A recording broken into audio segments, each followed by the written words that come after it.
what do you think is the discussion between these, our highest end defense companies and the president this afternoon? What could be done quickly if needs to be?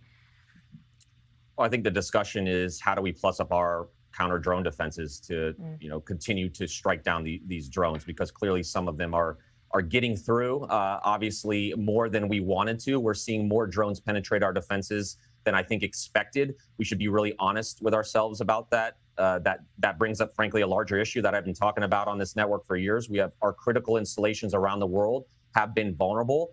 There are people in some of our own government offices who have failed the American people in purchasing failed equipment. That's why we're seeing some of these Shahed drones get through. Even one enemy drone getting through our defenses and striking a U.S. embassy overseas is unacceptable. And Mark, there's something, a cheap $20,000 Shahed forcing us to burn multi-million-dollar interceptors, starting fires currently at oil facilities and U.S. embassies. That's unsustainable math. Marco Rubio said the other day we only make 6 to 7 interceptors per month at the tune of $1 million apiece. That doesn't make sense. He probably doesn't know that there are probably parts of the government acquisition cycle that are still a mess. I mean, I don't know who's in charge of the Department of War's procurement over the last few years to put counter drone systems, but the reality is that we're seeing right now there are gaps, and so we need to buy more systems in the U.S.